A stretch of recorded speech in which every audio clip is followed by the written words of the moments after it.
কুমিল্লায় হেজবুত তৌহিদের ঈদ পূর্ণমিলনী ও জেলা কমিটির পরিচিতি সভা অনুষ্ঠিত হয়েছে। শনিবার সকালে কুমিল্লা জেলা শিল্পকলা একাডেমি মিলনায়তনে এ আয়োজন করা হয়। এ সময় সংগঠনের নেতারা শান্তিপূর্ণ রাষ্ট্র গঠনে ঐক্যবদ্ধভাবে গণবিপ্লবের ঘোষণা দেন। সংগঠনটির কুমিল্লা জেলার সভাপতি ওমর ফারুকের সভাপতিত্বে অনুষ্ঠানে প্রধান অতিথি হিসেবে উপস্থিত ছিলেন হেজবুত তৌহিদ আন্দোলনের সাধারণ সম্পাদক নিজামুদ্দিন। প্রধান অতিথি তার বক্তব্যে বলেন, পৃথিবীতে মুসলমানের সংখ্যা বর্তমানে প্রায় 200 কোটি। তেল, গ্যাস ও খনিজ সম্পদেরও বিশাল ভাণ্ডার মুসলিমদের দখলে। বিশাল ভূখণ্ড, এত সংখ্যা ও এত ধন সম্পদ থাকার পরেও আমরা মুসলমানরাই এখন পৃথিবীর বুকে সবচাইতে নির্যাতিত, নিপীড়িত, অপমানিত ও গোলাম জনগোষ্ঠীতে পরিণত হয়েছি। Iraq, Syria, Libya, Yemen, Lebanon, Afghanistan সহ একের পর এক মুসলিম প্রধান দেশ ধ্বংস করে দিচ্ছে। আমাদের দেশে 92% মুসলমান, তাদের লোলুপ দৃষ্টির বাহিরে নয় বলে তিনি জানান। এমন সংকট থেকে উত্তরণের উপায় তুলে ধরে তিনি আরও বলেন, তাদের হাত থেকে বাঁচতে হলে একজন নেতার হুকুমে আল্লাহর দিন কায়েমের জন্য ঐক্যবদ্ধ হতে হবে।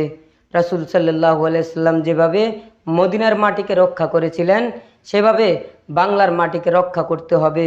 ঐক্যের সূত্র হবে লা ইলাহা ইল্লাল্লাহ, আল্লাহ ছাড়া আর কারো হুকুম মানি না। অনুষ্ঠানে মুখ্য আলোচক হিসেবে বক্তব্য রাখেন সংগঠনটির কেন্দ্রীয় শিক্ষা ও প্রশিক্ষণ বিভাগের সহ সম্পাদক রাকিব আল হাসান।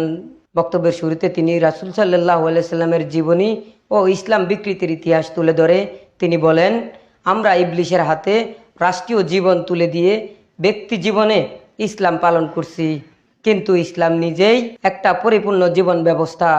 কিভাবে রাষ্ট্র চলবে, কিভাবে অর্থনীতি চলবে, শিক্ষা ব্যবস্থা কেমন হবে তা কোরআনে রয়েছে। তবে আমরা সেটা রাষ্ট্রীয় জীবনে প্রতিষ্ঠা না করে সওয়াব অর্জনের জন্য তেলাওয়াত করছি মাত্র, যে কারণে আমাদের সমাজ জাহিলিয়াতে নিমজ্জিত হয়েছে। সর্বত্র অন্যায়, অবিচার, অত্যাচার, খুন, রাহাজানি চলছে। অপরদিকে আমাদের ধর্মীয় নেতারা ফেরকা মাযহাব নিয়ে মতভেদ ও রাজনৈতিক নেতারা সংস্কার আর নির্বাচন নিয়ে পড়ে রয়েছেন।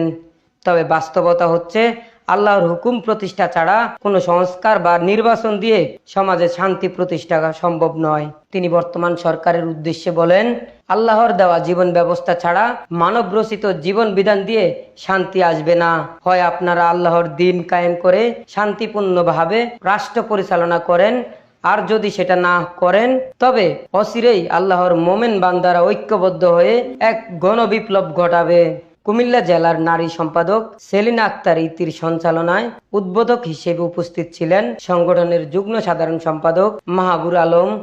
বিশেষ অতিথি হিসেবে উপস্থিত ছিলেন কেন্দ্রীয় নারী ও শিশু বিভাগের সম্পাদক সুলতানা রাজিয়া, কেন্দ্রীয় শিক্ষা ও প্রশিক্ষণ সম্পাদক সাইফুর রহমান, কুমিল্লা অঞ্চলের সভাপতি সাইফুল ইসলাম, চট্টগ্রাম বিভাগীয় নারী সম্পাদক জোবেদ আক্তার বেবি, কুমিল্লা অঞ্চলের নারী সম্পাদক আসমা আক্তার প্রমুখ।